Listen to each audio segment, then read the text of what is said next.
everybody, and good morning. Happy it's November, right? Yeah, it's going to be Happy Thanksgiving. Happy Thanksgiving to those in the United States. For everyone else, I know you don't really... What's the big deal with Black Friday, right? Do you have Black Friday in other countries, or is that just an America spending phenomena? I don't know. But for us, it's Thanksgiving week. I think I'm only going out once this week, so I'm going to be home. And I'll probably be blasting you with videos because there's some contest videos I want to do. Mr. Finglish, I haven't forgotten. And a few others, my top 100. So, hey, I'll be ready for a little extra this week. I apologize in advance for a little too much of me. In the background today, we have Isabel Campbell and Mark Langen. Isabella Campbell was from Belle and Sebastian. Mark sang for the Screaming Trees and also Queen of the Stone Age. They did some collaborations together, and they're really nice. I bought a number of their CDs. I just like kind of the spooky, eerie vocals that they had, and I'll segue into that a little bit later. So that's what's going on in the background today. I don't know if anybody else has been having this, but it's been really slow loading onto YouTube. My last two videos, I know they're long, but for God's sakes, it's taken me over an hour. My last Sunday one took 2 hours to download. And I've never had that. And someone had mentioned that once. I think I saw it on Facebook. They had a problem, but I wasn't having anything. And suddenly, I don't know why. It was crazy. It was like, holy cow, I could have went to bed and woke back up the next day and still waiting for it to download. Who knows? Can't tell you. I guess we're ready to do some records though, huh? I think that's why we're all here. Well, you betcha. That's why we are here. I don't have snow. My snow all melted. I had to break leaves. Really sucked. Today, for Fat City Vinyl, this is for Fat City Vinyl, we're doing the Raga Rooster, baby. Out in Kauai. I used to have to go there for work. A tough gig. Kauai is like the best of all the Hawaiian Islands, in my opinion. And roosters everywhere. They're protected.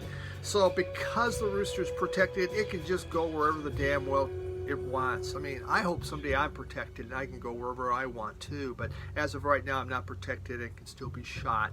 And it's okay. So the very first artist we're going to talk about, there's a channel. Actually, I want to talk about two channels. There's a newer one, though she has 200 subs, and she probably will be able to get 1 million because she knows how to produce a video. This is what she does, and they're beautiful, but she's also very interesting, and she shops with her daughter. Her name is Monty Muse, and I'll write it down below. I put the link on, but we know. When I'm going to see my kids in December, I'm going to have them show me how to do that. But it's M-O-M-I-E, Mommy Muse. So like Mommy Muse, M-U-S-E. Really interesting. She keeps them short, unlike mine. Hers are short, 5-10 minutes max. She's out there with her child shopping, Salvation Army, thrifting. Just really interesting. Beautiful videos. Very well done. So I like that. So check that channel out. I think you'll like what you see. The other one is 33 RPM Vinyl. And 33 RPM Vinyl, he shows new stuff all the time. And he just shows them quickly, puts it up, but as he's talking, there's just a little snippet. He doesn't talk a lot. Unlike me, his videos are quick, but he shows great stuff. And he showed this artist. Oh! I didn't buy just one either. It was Tess Parks. Tess Parks and Anton Newcomb. And this is her first album, I Declare Nothing. And this one came out in 2015. I also bought an EP from her. This has Cocaine Cat and Mama on it. And I bought this one, came out in 2018, It's just called Tess Parks and Anton Newcomb. You talk about kind of a beautiful voice. I mean, it's spooky, psychedelic music, kind of in the vein of Mazzy Star. I mean, when you hear it, you will think Mazzy Star. And I'm going to play a snippet for you. They're like twilight hymns, I think, with the melodic melodies, but yet there's this droning guitar and organ going on in the background. Fascinating music. In Anton Newcomb, he was the front man for the Brian Jonestown Massacre. So he comes in and he collaborates with her at least on these 2 albums, and there they are together. She's from Toronto, Canada, but when she was 17, probably around 2010, 2011, she went over to London to study photography, and she studied for 1 year and then decided, nah, I'd rather be a musician. So she's just going around London trying to play, her and her guitar or whatever. Well, she comes to the attention of Alan McGee. Alan McGee was the founder of Creation Records. Creation Records, found Jesus and the Mary Chain Gang, My Bloody Valentine, Primal Scream. This guy has an ear for talent, but he was no longer part of Creation Records.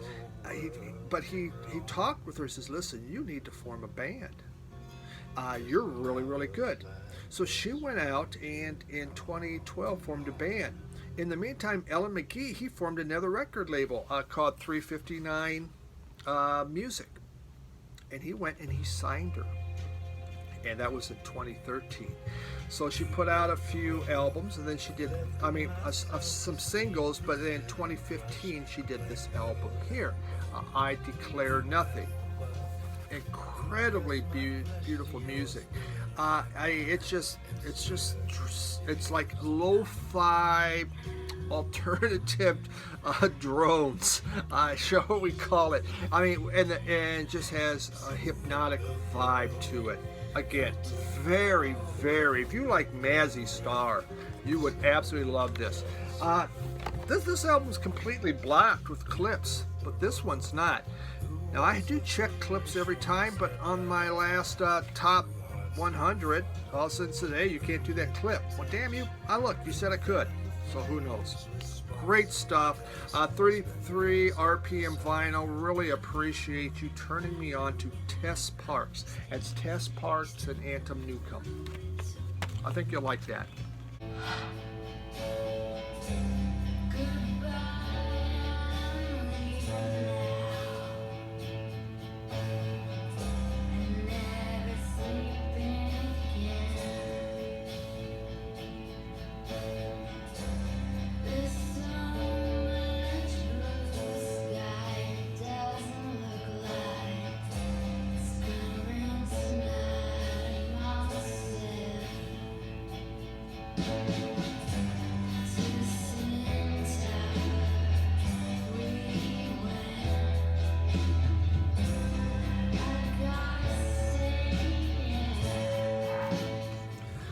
This was a great fun find. A group called The Stems.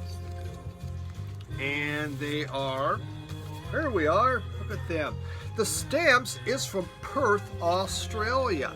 They were formed in 1983, broke up in 87. Then they reformed again in 2003, but broke up in 2007. Well, this is their second album. It came out in 2007. Their first album came out the year they broke up. The first breakup was in 1987. This is 60s garage rock and 70s power pop. 100%. You hear this, it's catchy, it's fun, it's not slow, but it's just pure garage rock happening here with power pop vocals going on. They're the vocalist and guitarist, his name was Dan Morosini, something like that. Well, he was approached by this other guy, and Richard Lane, And Richard Lane comes up and goes, hey, can you teach me, can you give me guitar lessons? Okay, yeah, sure. And so he starts giving them guitar lessons. Well, they really hit it off. And they suddenly find that they can collaborate and write. So this one guy's getting guitar lessons, learning, and they form a band. I need to get guitar lessons and I can have my own band. Oh, Lord, wouldn't that be just something else, huh? Hey, Bob Bradley, I could come hang out with you and jam with you, man. So this was their first album they did was, what was it called? It was called At First Sight, Blue as Velvet. It's a really great album. I haven't found it, but I have songs on different compilations from it, and a beautiful garage rock, psychedelic kind of stuff from the 80s. Well, again, they made this one, and it was super follow-up. Came out in 2007. Regretfully, once again, they broke up. Really great band. If you happen to see it, this was a reissue. This was just done in 2019, so it's back out there. It's the Stems Heads Up. Give them a listen. I'm going to play a snippet. I think you'll really, really kind of dig it if you're into the garage rock. If you're not, then you're not going to dig it. I think that's a fair thing to say.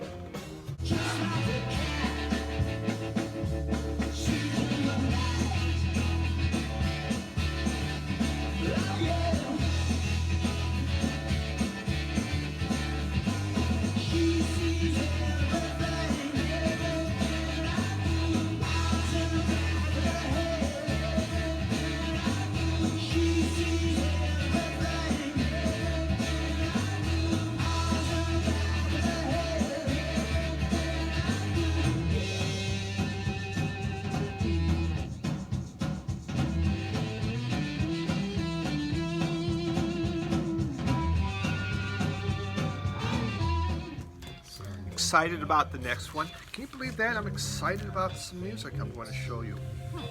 Odd. And I won't be able to say it right.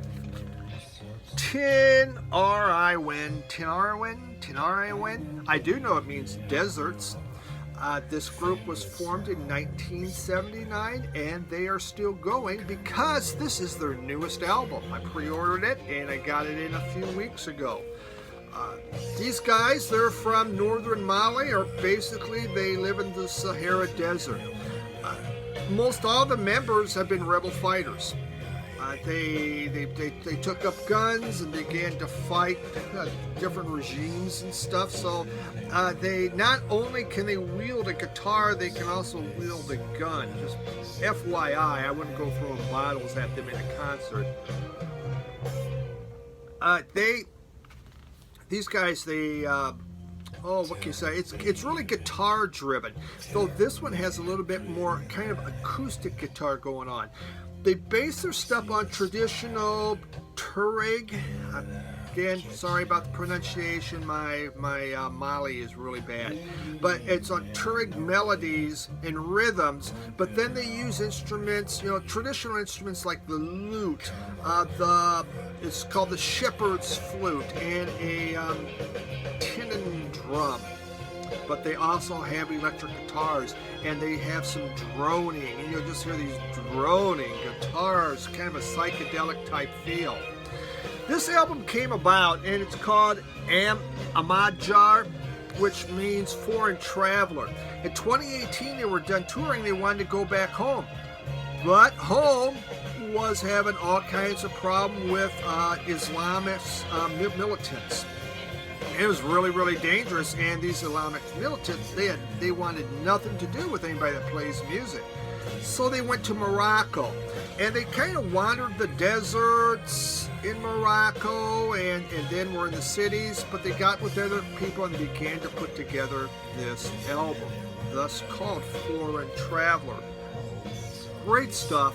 I really enjoy this group. I bought their last album in 2017 that was top-notch. This one, I think, is a little bit slower. They have a lot of guest vocalists that they bring in. Different musicians from around Morocco. I mean, themselves, their lineup is always changing because they really are nomads.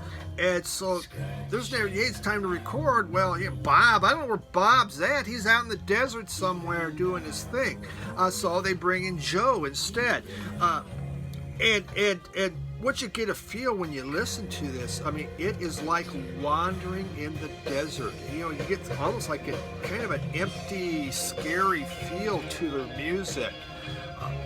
Nice stuff. It came with, hold on, got a couple. Nice little book here. Not everyone does that. So, you know, I always appreciate people that give us little books. Pictures of the desert, what they're doing. Got it. All right, I'm not going to go through the whole thing, but really nice. And I have a download card, so whoever... Freeze Frame from Jay Giles, Freeze Frame. And go ahead and do that. And you can listen to the beautiful African music from the Sahara. Great group. They have 8 albums. This is their 8th studio album. Check it out. Really nice. I'm going to play you a sample of that. And if you like it, you can find their stuff on Amazon. Really neat. Next album up for bid. We have Art Blakey, The Freedom Finals. And this was a vinyl me pleased from a few months back. Yeah, it just takes me a while to show the albums because I know I blab a lot. This was the last album. This came out in 1961, but it was the last of that famous lineup that had Lee Morgan on trumpet, Wayne Shorter on tenor sax, Bobby Timmons on piano, Jimmy Merritt on bass, and of course Art Blakey on drums. It was an incredible 2-year run with that group, and this was the last one that they put out. Wonderful, great hard bop music. Frank Shorter does 3 of the songs are written by Frank Shorter. Frank Shorter's a runner. He was a marathoner from the 70s. I think he placed in the Olympics. We're talking Wayne Shorter. I used to do a lot of running, okay? Wayne Shorter wrote 3 of the songs. Lee Morgan wrote 1, and Art Blakey wrote the other one. And it just starts off with Tell It Like It Is, which is a cool song that's done by Shorter. And, you know, the solos that him and Morgan have, I mean, they are just, they're beautiful. I mean, it's fast, it goes, but they're done just with this intensity. There's the Freedom Rider. All it is a drum solo. This is Art Blakey at his best. It goes on and on and on, but just a pure drum solo. But it's called Freedom Rider, and it is about creating a whirlpool of emotion. This was done in '61. For those of you not from the U.S., you know, right at that time, the Supreme Court had ruled that you can't have segregation on buses, schools, and there was all this, you know, just people were angry and mad. And so what was happening from the north, they were taking buses down to integrate the South. So that's what they did. They went down there. Well, at one point, there was a bus. They had a couple buses. They got separated. One of the buses got attacked, it got set on fire, and a lot of people died. And you know, this was just, you know, the civil rights was happening and going. I mean, just absolutely tragic, the stupidity and the anger. I mean, there's still crap that goes on, but you know, it was a really tough time. So Blakey put that on because, you know, Blakey's felt that, you know, drumming's about the soul, and you can feel it, man, he would say. The other songs, there is El Toro, that has a nice kind of a Latin feel to it. Petty Larceny by Lee Morgan is probably closest to the ballad on there, but really not. And Blue Lace. Great music from Art Blakey. I talked about him in my top 100. You can't go wrong with Art Blakey. If you like really accessible, easy to listen to music that you don't have to think about, Art Blakey has it. Beautiful stuff. Hard bop classic. Super happy to have this one, The Freedom Rider. Okay, next album we have Spirit. 12 Dreams of Dr. Sardonicus. I'd never owned this. A lot of people in the VC absolutely love this album. For me, you know, I know who Spirit is. I see it out there. My first listen, I go, I don't get it. You know, okay, what's the hype? What's the excitement? Listen to it again, like a little better. A third time, now I'm beginning to feel for it. And so I have wound up after 4 listens. Hey, I kind of like this album. It's not bad at all. Spirit was a group formed in 67 and broke up in 73. This album came out in 1970.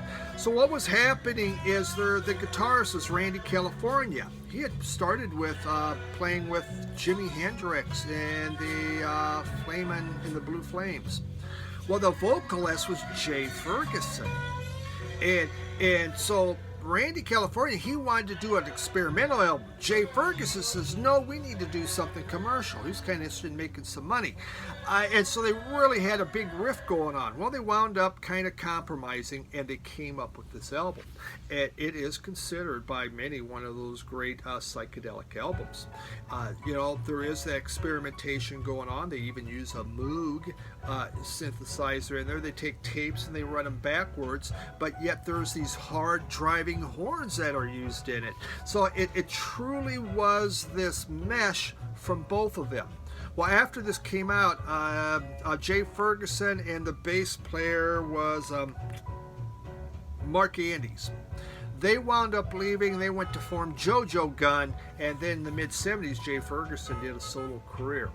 And actually, I like his solo stuff. Probably yacht rock. I don't know what it is. Really neat, really nice album. It's all black, so I can't play anything to it. But it is, again, it's considered one of those psychedelic masterpieces. You can definitely hear it on there. It took me a while to get into it, but I like it.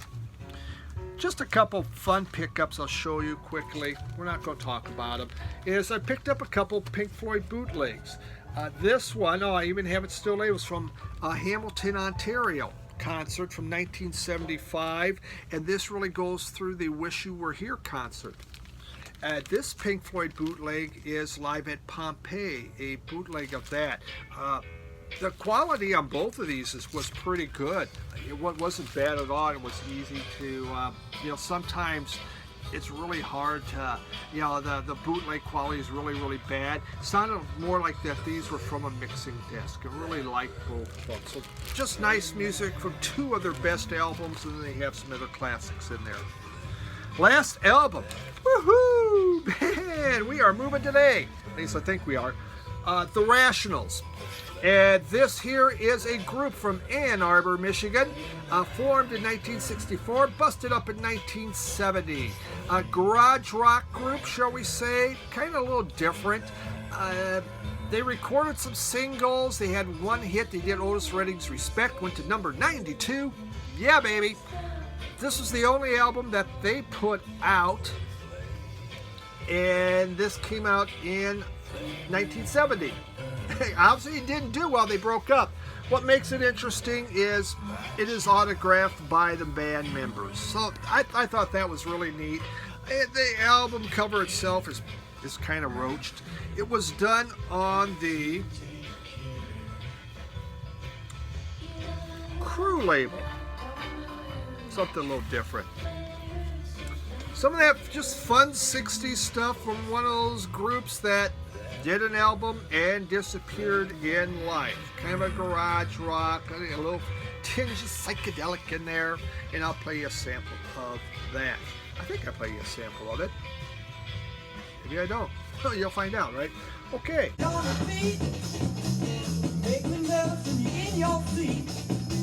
Take off your shoes and pat your feet. We're doing a dance that can't be beat.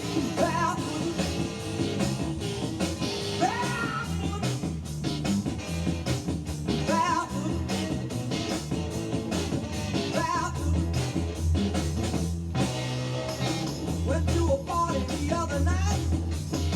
A long top battle was out of sight. Two-way away and a high sneakers too. Obviously, I do my samples beforehand.